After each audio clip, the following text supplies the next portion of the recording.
Shalom dan salam sejahtera. Bacaan renungan harian diambil dari buku Agar Kita Tidak Lupa. 25 April 2026, Sabat. Mari kita berdoa. Bapa Surgawi, kami mengucap syukur kepadamu karena kami mempunyai kesempatan untuk membacakan renungan pada saat ini. Biarlah Roh Kudus-Mu memberikan pemahaman kepada kami akan apa yang akan kami baca. Dalam nama Yesus kami sudah berdoa. Amin.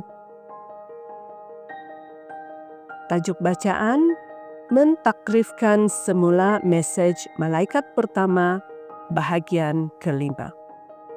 Ayat inti, ingatlah, aku akan datang dengan segera, dan ganjaranku bersamaku, supaya setiap orang mendapat balasan setimpal dengan perbuatannya.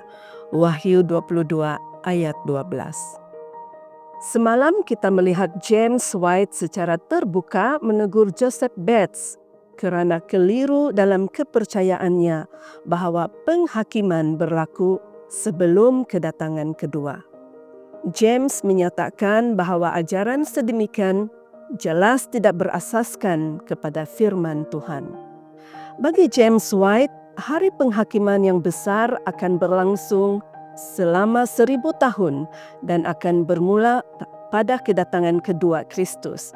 Mengenai penghakiman pra-kedatangan, beliau berpendapat bahawa tidak perlu hukuman akhir dijatuhkan sebelum kebangkitan pertama seperti yang diajarkan oleh sesetengah pihak, kerana nama-nama orang kudus telah tertulis di syurga dan Yesus serta para malaikat pasti tahu siapa yang harus dibangkitkan dan dikumpulkan ke Yerusalem baru. Oleh itu, sehingga September 1850, James White menentang pandangan istrinya Ellen White dan Joseph Bates mengenai penghakiman pra-kedatangan. Namun pandangannya berubah secara beransur-ansur.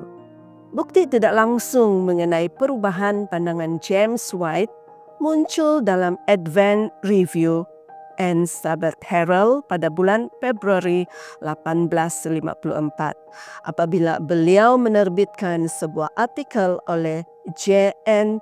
Loughborough yang mengaitkan mesej malaikat pertama dengan penghakiman pra-kedatangan. Walaupun Loughborough tidak menulis artikel tersebut untuk diterbitkan, James White menyatakan dalam pengenalan ringkas bahawa beliau tetap menerbitkannya kerana ia menjawab persoalan yang telah dikemukakan kepada kami.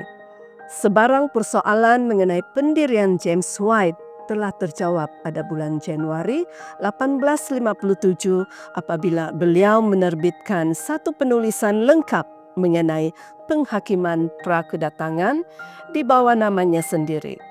Dalam artikel tersebut, beliau menyatakan bahawa baik orang benar maupun orang jahat akan dihakimi sebelum mereka dibangkitkan dari kematian. Penghakiman penyiasatan terhadap rumah atau gereja Tuhan akan berlaku sebelum kebangkitan pertama. Begitu juga penghakiman terhadap orang jahat akan berlaku sepanjang 1000 tahun yang disebut dalam Wahyu 20. Dan mereka akan dibangkitkan pada akhir tempo tersebut. Istilah penghakiman penyiasatan pada awal bulan itu pertama kali digunakan dalam bentuk cetakan di sebuah artikel oleh Alan Everts. Menjelang tahun 1857, golongan Adventist Sabbatarian telah menerima ajaran tentang penghakiman pra-kedatangan secara meluas. Perkembangan doktrin penghakiman pra-kedatangan menggambarkan dengan baik bagaimana Tuhan menuntun pemahaman umatnya dari masa ke masa.